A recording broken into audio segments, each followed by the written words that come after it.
Ano na ba talaga ang tunay na kalagayan ng China ngayon? Ang nangyaring protesta noong November 2021 nakarang taon ang pinakamalaking rally na nangyari sa bansa nila, maliban na sa nangyari sa Tiananmen Square noong 1989. Pinuno ng mga demonstrador ang mga kalsada bilang pagpapakita na kontra sila sa pinapatupad na zero COVID policy ni President Xi Jinping.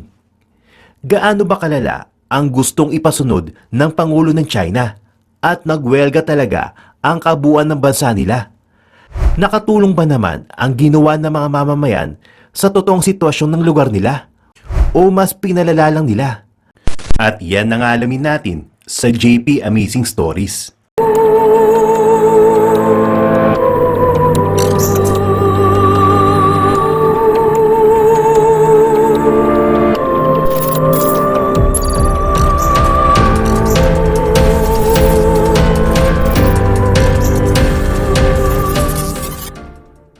Siya nga pala, kung gusto nyo mag-trade ng Forex or ng cryptocurrency, merong demo account ang xmforex.com. Pwede nyo pag-aralan kung paano mag-trade ng Forex, ng crypto at ng stocks. Libre lang ang pag-register dito. I-click nyo lang ang link sa description box ng video ito. Huwag kalimutan, xmforex.com. Balik ulit tayo sa kwentuhan natin. Ano na nga ba talaga ang sitwasyon ngayon sa China? Bago pa man nagtipon-tipon ang mga tao sa mga daanan ng China, ay abot langit na ang ligalig ng mga tao sa bansa dahil sa strict policy ni President Xi Jinping. Ginawa niyang personal na proyekto ang pagsisiguro na maging zero COVID country ang China. Lahat ng mga tao na lalabas ng kanilang bahay ay kailangan dumaan sa striktong PCR test requirements at kailangan masunod ang permanente pagsusot ng mask saan man sila magpunta.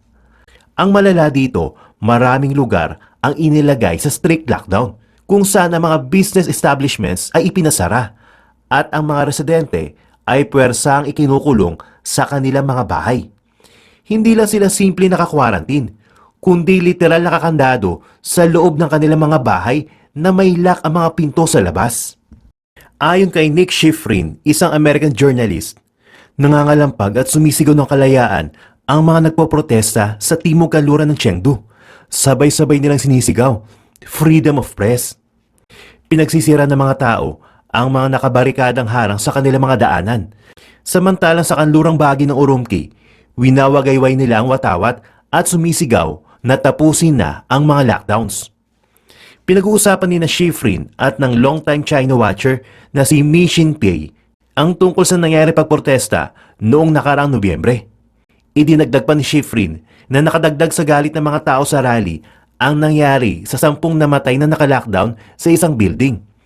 Kung hindi sana nakalak ang building, ay hindi sana natrap at namatay ang mga kinulong na mga residente. Sa pananaw ng reporter, ay galit at puot lamang ang nararamdaman ng mga mamamayan na lalo pang sumiti dahil sa mga nangyari. 10 tao ang namatay dito. Nagpupuyo sila ng galit dahil sa zero COVID at ang brutal na pagpapatupad nito. Nagpapatuloy pa din ang physical assaults dito, gaya ng ginawa sa reporter ng BBC sa Shanghai na si Ed Lawrence. Ang mga nakikilahok sa protesta ay personal ang dahilan at hindi lamang dahil sa sitwasyon ng bansa nila. Sinisigaw nila sa daan ay bumaba ka Xi Jinping. Kumalat pa sila hanggang sa Kapitolyo ng Beijing at pati na sa Tsinghua University.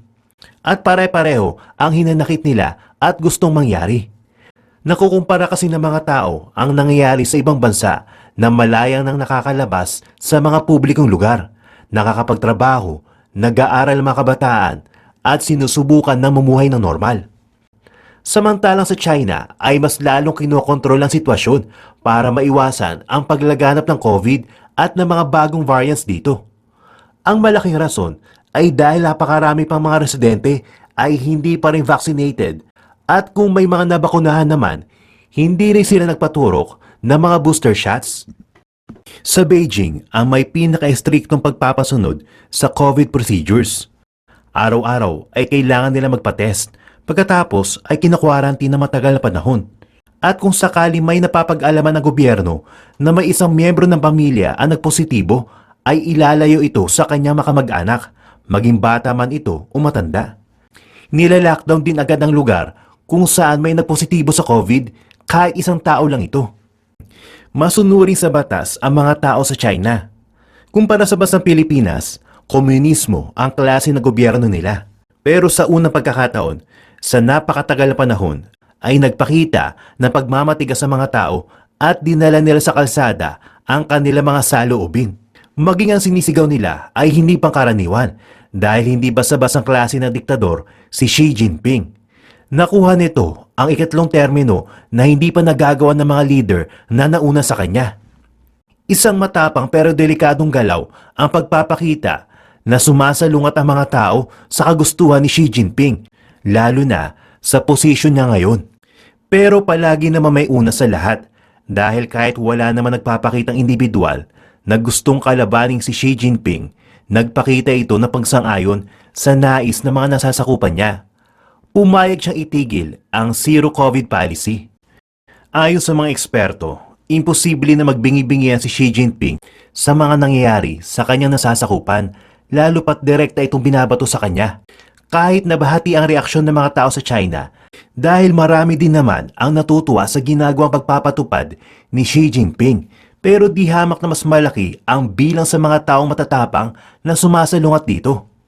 Ayon kay Hu Fenghong, isang akademik ng Johns Hopkins University na masusing nagsusuri tungkol sa nangyari pagpoprotesta, ang gobyerno at ang mga tao ay pareho naghahanap ng equilibrium. Natural lang na may mga hindi pagkakaunawaan at kaguluhan habang naghahanap pa ang dalawang bahagi ng lipunan ng matatag na masasandigan. Pero pumapabor pa din ang lahat kay Xi Jinping ngayon dahil hindi nangyari ang pagpoprotesta bago naganap ang 20th Communist Party Congress nung hindi pa niya nakukuha ang kanyang posisyon. Ang tanong, kung na kay Xi Jinping pa din ang advantage, bakit pinagbigyan niya ang isinisigaw ng mga tao? Hindi ba't bilang diktador ay madali niya mapapasunod ang mga tao sa mga plano niya para tuluyang maging zero COVID country ang China? At bakit para pinagtatakpan ni Xi Jinping ang totoong sitwasyon ngayon na pagdami ng bilang na may COVID sa China? Ang pinakahuling pag-aalsa sa China ay nangyari noong November 1989 sa Tiananmen Square. Pero mas madami pa rin ang sumali noon kumpara noong November 2002.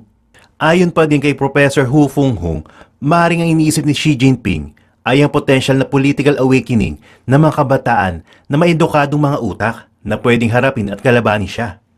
Base din kasi sa sinabi ni Kai Xia, isang Chinese defector na nakatira sa US, nagkakaisa ngayon ang mga estudyante na nasa loob at labas ng bansa at hindi ito magandang pangitain para kay Xi Jinping. Ngayong linuwagan na ng China ang kanilang mga patakaran, naging malaking katanungan naman sa World Health Organization o WHO kung ang mga impormasyon na ipinapadala ng Chinese Centers of Disease Control and Prevention ay may katotohanan. Isinasaad sa report na nasa single digit lamang ang bilang ng mga namamatay araw-araw. Ayon sa chief ng WHO, naniniwala siya na ang numerong pinapadala ng China ay mababa sa totoong bilang ng mga taong mga tinamaan ng virus kung pag-uusapan ay base sa hospital admissions, ICU admissions at mas lalo na kung ang pag-uusapan natin ay kamatayan. Ang ibinigay na detalye ng China ay 22 katao lamang ang namatay mula noong December 2022 at ayon sa data nila ay bumababa pa ang bilang nitong mga nakarang mga araw. Base pa rin sa CDC analysis, ang dominating variant ay ang Omicron. Natural lamang daw na ang ibang mga bansa ay may binibigay ng mga bagong COVID controls bago magpapasok ng mga tao galing China dahil sa mataas na posibilidad ng sirkulasyon sa China at ang mga impormasyong binibigay nila ay hindi masyado mapagkakatiwalaan. Hindi nila masisisi na ang ibang mga bansa ay dapat protektahan ang kanilang mga mamamayan. At gaya nga ng sinabi ng gobyerno ni Xi Jinping, binabana ang istriktong pagpapatupad ng COVID measures pero tinaasan naman ang bilang ng mga militar sa syudad. Nilagyan ng mga barikada at kordon ang ilang mga lugar. Ang sitwasyon ngayon sa China ay lubang napakahirap, pareho sa gobyerno at sa mga mamamayan nito. Salungat ang mga tao sa pamamaraan ni Xi Jinping dahil hindi nila makitang makatao ito. Hindi rin tinatanggap ng gobyerno ng China ang mga vaccines na galing sa mga bansang kanluran na napatunayan na epektibo, lalo na sa klase ng variant na meron ng bansa nila. Hindi nagkakasundo ang mga plano at desisyon nila. May mga nagsasabi na ang totoong bilang ng mga taong may COVID ngayon sa China ay aabot di umano sa 30,000 na katao. Napakalayo kumpara sa listang ibinibigay ng CCP sa WHO. Ngayon tinanggal na ang lockdown, siguradong aangat na naman ang bilang ng infected nito, lalo na yung mga hindi pa nabakunahan ng maayos.